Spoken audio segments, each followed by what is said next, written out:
Goeiedag en welkom by ons aanlyn preek. Ek wil jou nooi na Galasiërs 5 vanaf vers 16 tot en met vers 23. Maar voordat ons dit gaan lees, wil ek jou so 'n bietjie agtergrond gee. Die brief aan die Galasiërs het 'n aanloop. Soos wat meeste briewe seker maar 'n aanloop het. Hierdie gemeente ontdek Jesus en God se genade. Hulle leef vanuit genade, hulle besef dat niks wat hulle kan doen, kan hulle meer aanvaarbaar vir God maak nie. En hulle leef in verhouding met God as gevolg van genade. Maar oor tyd het daar sekere mense in die gemeente begin soort van voorspraak maak dat moet hulle nie dalk van die Joodse wette terugbring om God gelukkig te hou nie. En hulle begin feeste en sekere wette na te kom. En hulle leef as 'n ware nou wetties in plaas van in genade. Hulle leef nou deur werke te doen eerder as om naby aan die Here te leef en vanuit genade te leef. En vir hierdie rede skryf Paulus hierdie brief. En Bybelnavorsers sê dis die een brief waar Paulus bietjie kwaaier is as normaalweg. Want hy is teleurgestel dat hulle met genade begin het en die dinge van die gees begin het en nou met wette besig is wat deel van die vlees is. En is as 'n ware die kernvraag waarmee hier geworstel word is, hoe kweek ek die regte lewenstyl? Is dit wette of is dit iets anders? En Paulus probeer vir hulle sê, die regte lewenstyl is nie wette nie. Die regte lewenstyl kom wanneer jy naby aan die Here leef. En dan skryf hy hierdie vir hulle om vir hulle te sê dat die vrug wat uit jou lewe uitvloei, die goeie dinge wat uit jou lewe uitvloei, is as gevolg van jou verhouding met God. Kom ons lees saam, vanaf vers 16. Wat ek bedoel is dit, skryf hy, laat julle lewe steeds deur die gees van God beheers word, dan sal julle nooit soeg voor begeertes van julle sondige natuur nie. Wat ons sondige natuur begeer, is in stryd met wat die gees wil, en wat die gees wil, is in stryd met wat ons sondige natuur begeer. Hierdie twee staan lynreg teenoor mekaar, en daarom kan julle nie doen wat julle graag wil nie. Maar as julle deur die gees laat lei, staan julle nie meer onder die wet nie. Die praktyke van die sondige natuur is algemeen bekend, onsedelikheid, onreinheid, losbandigheid, afgodsdiens, towery, vyandskap, haat, naaiwer, woede, rusies, verdeeldheid, skering, afguns, dronkenskap, uitspattigheid en al dergelike dinge. Ek waarsku julle soos ek julle al vroeër gewaarsku het. Wie hom aan sulke dinge skuldig maak, sal nie die koninkryk van God as erfenis verkry nie. Die vrug van die gees daarteenoor is liefde, vreugde, vrede, geduld, vriendelikheid, goedhartigheid, getrouheid, nederigheid en selfbeheersing. Teen sulke dinge is die wet nie. So half sarkasties op die einde bring hy dit in, die wet nie. Die wet is nie teen hierdie goed. Hy sê 'n lewe wat deur die gees gelei word en deur die gees geleef word, het 'n tipe vrug. En dan lys hy 9 goed. Ek dink Paulus kon nog goed lys. Op ander plekke in die Bybel lys hy nog goed wat deel is van 'n geesgevulde lewe. Maar hy noem 9 in die geval en ons moet dit nie verkeerd verstaan as 9 verskillende vrugte nie. Ons moet dit eerder verstaan, dis nie vrugte nie, maar dit is die vrug van 'n lewe naby hom. 'n Lewe deur die gees. En dan spesifiek begin hy. Hy sê, die vrug wat uit jou lewe moet vloei is onder andere liefde. Nou liefde word vandag in so baie kontekste gebruik dat die woord eintlik sy krag verloor. Ons is lief vir alles. Ons is lief vir McDonald's, ons is lief vir ons selfoon, ons is lief vir ons hond, ons is lief vir ons kar, ons is lief vir ons lewensmaat, ons is lief vir kos maak, ons is lief vir die buitelewe. En ons is lief vir alles, maar ons verloor eintlik die effek van liefde en die krag van liefde. Die Grieke het baie meer as net een woord vir liefde gehad. En dit het so 'n bietjie beter beskryf. As hulle van romantiese liefde gepraat het, het hulle van eros gepraat. Hierdie wat baie keer vlietend is en instinktief is. As hulle van familieliefde gepraat het, hulle van storge liefde gepraat. Dit is die woord storge. En dan weet jy wat daar bedoel word, dis familie. Ek kies hulle nie, maar ek het hulle lief. En dan praat hy van phileo liefde wat vriendskapsliefde is. Wat sê, ek kies my vriende, maar dan die woord wat Paulus hier gebruik het, is 'n ander woord, is die woord agape. En agape beteken liefde wat opoffer, liefde wat gee, goddelike liefde. En ons word genooi, een van die uitvloeisels van 'n lewe deur die Gees, het hierdie vrug, hierdie liefde wat na vore kom. Ons verklein baie keer liefde. Ons sal sê, dis 'n gevoel. So ek voel dit vandag, môre voel ek dit nie. Ek voel dit vir die persoon, môre voel ek dit nie vir die persoon nie. Dis onvolwasse liefde. Dis nie selfopofferende liefde, goddelike liefde nie. Of ons sal sê, liefde is iets wat ons nie kan beheer nie. Jy weet, we fall in love. Jy weet, jy val net in dit in. My ouma het altyd gepraat van die kind is belief. En dit gaan so maklik verby. So, met ander woorde, wat hierdie persoon aan betref, kan jy dit nie beheer nie, maar wat daai persoon aan betref, voel jy dit nie en oorval dit jou nie. Dit laat my dink aan Lady Astor. Nou, Lady Astor was die eerste vrou in die Britse parlement. En sy het op 'n stadium, het sy vir Churchill gesê, dat as sy met hom getroud was, sou sy gif in sy koffie gegooi het. Waarop Churchill geantwoord het, as ek met jou getroud was, sou ek daai koffie met graagte gedrink het. Nie baie liefde tussen hulle twee nie. Maar liefde kan nie 'n gevoel wees nie. Liefde kan nie iets wees wat ons oorval nie. Volwasse liefde is 'n keuse wat ek elke dag maak in elke situasie. En dis waartoe jy genooi word vandag, om volwasse liefde te kies en sê, ek gaan elke dag 'n keuse maak om in liefde op te tree. Nou, hoe kan ek dit doen? Ek dink dit begin by die gedagte van om werklik God se liefde vir jou te besef. Om sy liefde te ervaar. Ons het verlede week ook daarvan gepraat, om net sy liefde te ervaar wat hy vir jou het. Nou, Henry Nouwen is 'n skrywer en een van sy sentrale boodskappe sentreer rondom hierdie enkele transformerende waarheid. En dis die volgende: jy is God se geliefde. Ons besef dit nie eintlik nie. Ons besef nie dat ons regtig eintlik God se geliefdes is nie. En dat hy ons ongelooflik liefhet. En dan gaan hy verder en sê, as jy dit besef, dan speel hy soort van 'n lewe wat hierdie besef af teen 'n lewe wat dit nie besef nie.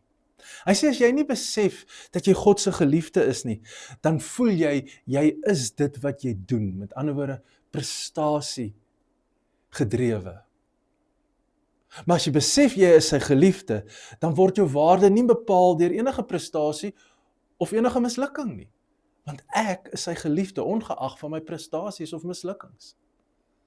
Hy sê, 'n lewe wat dit nie besef nie, dink dat ek is wat ek het, met ander woorde my besittings. En jy leef om meer besittings te kry, maar 'n lewe wat besef dat ek sy geliefde is, besef ek kan nie liefde verdien nie, ek kan nie liefde koop nie, dit word nie deur materiële status bepaal nie. Dis net hierdie wete, dat dinge maak my nie sy geliefde nie, ek is sy geliefde. En dan sê hy die laaste ding, 'n lewe wat dit nie weet nie, dink dat ek is wat ander mense van my dink. Ek is wat ander van my dink, terwyl dit eintlik is, menslike lof en kritiek, verander nie God se onvoorwaardelike liefde vir ons nie. Dis wat 'n geliefde besef in sy lewe. En Paulus skryf baie keer dat hy wens net mense kan hierdie liefde begryp, dit besef. En is my begeerte ook dat ons almal sal hierdie liefde besef en besef dat ons is sy geliefdes. Luister wat sê 1 Johannes 3 vers 1. Kyk watter groot liefde die Vader aan ons bewys het, dat ons kinders van God genoem kan word. En dit is ons ook. Om hierdie rede ken die wêreld ons nie, omdat hulle hom nie leer ken het nie. En dan bid Paulus op 'n stadium vir die gemeente in Efesiërs, dan sê ek bid sodat julle volledig in staat mag wees om saam met al die heiliges tot die besef te kom van die breedte en die lengte en die hoogte en die diepte. Ja, om die liefde van Christus te leer ken wat alle begrip te bowe gaan. Mag ons daai liefde net ervaar, dat God het ons so ongelooflik lief en leef vanuit hierdie wete, ek is sy geliefde. Henry Nouwen gaan verder en hy sê daar's 4 woorde wat 'n geliefde se lewe moet altyd onthou. En dit is, jy's gekies. God het jou gekies. Hy het gekies om jou lief te hê. Hy het ons eerste lief gehad. Tweedens, God kies om ons te seën. En seën het niks te doen met uiterlike dinge nie. Hy seën ons as mens. Hy seën ons met sy genade. Hy seën ons met sy liefde. Maar ook gebreek. Selfs wanneer ek deur moeilike tye gaan, selfs wanneer ek siekte beleef, selfs wanneer ek hartseer en pyn beleef, is hy saam met my daar. En ek besef dat selfs hierdie gebrokenheid van my maak my sy geliefde, want hy loop saam met my. Hy ry saam met my. Dan sê hy, die laaste woord is gegee. Aan my en jou as sy geliefdes is 'n lewe gegee. Is liefde onvoorwaardelik gegee.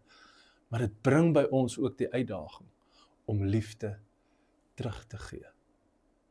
Om daai vrug uit ons lewe uit te laat kom. En dan dink ek een van die praktiese maniere, en dis die tweede punt wat ek wil maak, hoe ons hierdie vrug van liefde ook in ons lewe kan meer wys, hierdie aspek van liefde meer kan wys, is om ander mense te vergewe. Jesus kom nogal met 'n moeilike opdrag na ons toe, op 'n paar plekke waar hy praat. Ek lees 1, Lukas 6 vers 27, maar ek sê vir julle wat na my luister, julle moet julle vyande lief hê, doen goed aan die mense deur wie julle gehaat word. Sjoe, dis 'n moeilike opdrag, om vyande lief te hê en goed te doen aan mense wat my haat. Het jy sulke mense in jou lewe? Vyande? Ons kan dalk aan iemand dink. Is daar mense in jou lewe wat jy voel nie van jou hou nie? Haat is dalk 'n sterk woord. Voel jy kan hulle lief hê? Voel jy kan goed doen aan hulle? En dan om dit nog moeiliker te maak, sê Jesus by 'n klomp kere as hy praat, ons moet mense vergewe, selfs ons vyande. Hulle wat teen ons verkeerd doen, ons moet hulle vergewe. En dit is moeilik. Maar ek wil jou uitdaag, as deel van liefde, om 'n bietjie te sit en dink, wie is daar wat jy dalk moet vergewe? En weet jy, dit is 'n bietjie huiswerk wat jy moet gaan doen. Jy moet so 'n bietjie gaan sit en dink, wie is daar wat ek dalk moet vergewe? Iemand wat my seer gemaak het, iemand wat my misgekyk het. Iemand wat net eenvoudig vir jou duidelik laat verstaan het, dat hy of sy hou nie van jou nie. En jy dra dit in jou rond, en weet jy, hoe langer jy dit in jou rond dra, hoe moeiliker is dit om te beweeg en te leef.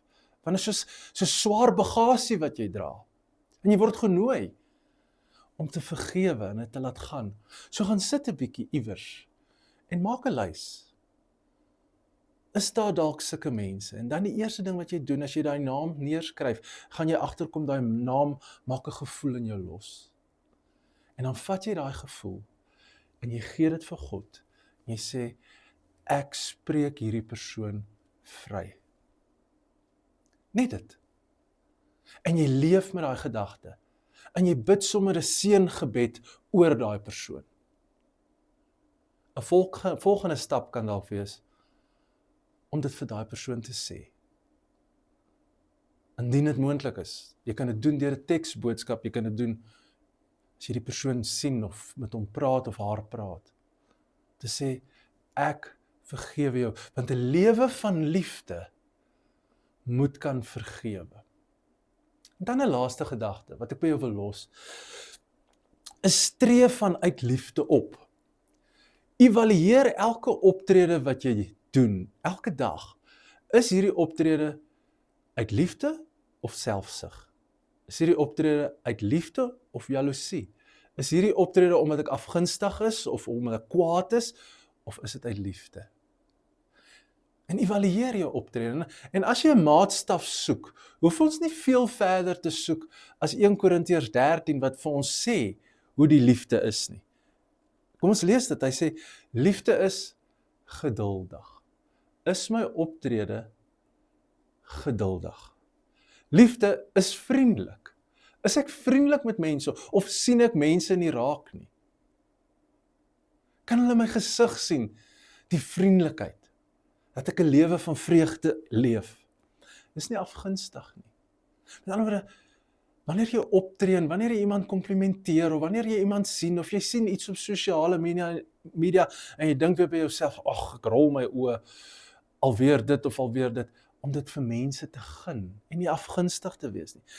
Nie grootpraterig te wees nie. Nie heeltyd net jou eie beeld te wil blaas en jou stem te laat verhoor en vir almal te verduidelik hoe dit eintlik werk en jouself aanstel as almal se coach en mentor in hierdie lewe nie. Maar om te sê, ek lewe nederig. Ek is nie verwaand nie. Hy sê dit handel nie onwelvoeglik nie. Is my optrede die regte optrede?